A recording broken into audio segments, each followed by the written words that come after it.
Hi, this video is how to repair the self-propelled function of a Ryobi electric mower.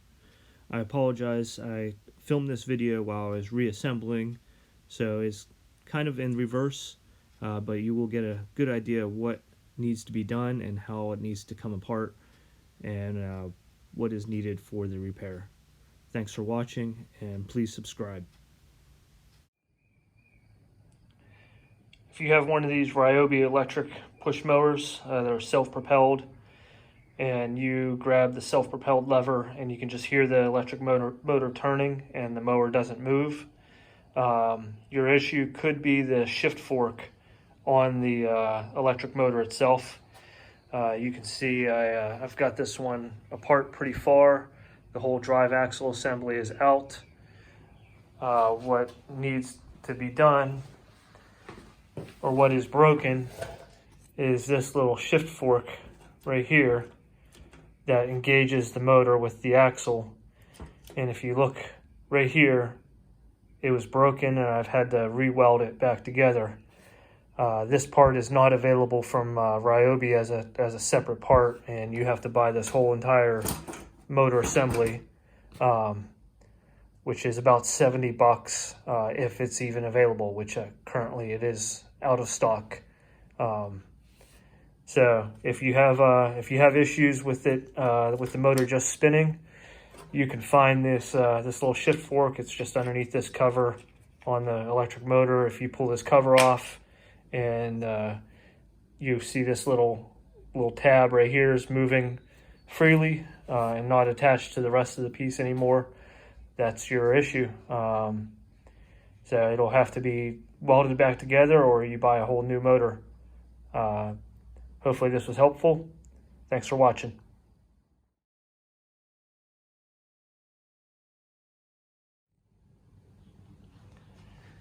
So the quick way to tell that little piece is broken is if you flip your mower over and look up underneath, you'll see a part attached by a spring over here. And then you come over to this side and you got this one here. And if you can move this freely, that little horseshoe piece is broken. And if you want to weld it, then you got to take everything apart. If you just want to replace it, then you have to buy this whole entire assembly, this drive motor assembly. And to change that out, you got a whole bunch of Torx fasteners that you'll have to remove and pry a bunch of this linkage apart. And then you'll go over into the top of to the top here and remove the cover that's over this. And you can see the little cable linkage assembly that goes down to that horseshoe piece to engage that motor. And you'll pop that off. You'll disconnect the power cable that goes down to the motor. Just start taking stuff apart and you'll figure it out. The worst part is dealing with this linkage assembly up here for the deck height and the bearings, and sliding all this stuff apart. You'll have some circlips. There's a couple gears right here. There's a little pin that goes through, so just be aware that pin will drop out. And then this whole thing will come off, and you'll be able to get the motor assembly out of there. Good luck. When removing this top cover, there's a Torx screw here, a Torx screw here, and there's one hidden down in the middle. And you can feel this, if you run your finger along this sticker, you'll feel the recess where you need to stick your Torx driver down in to remove this. You'll lift this up and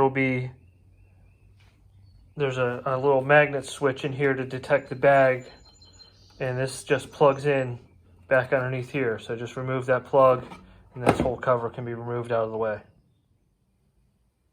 When reassembling the drive gears for the wheels,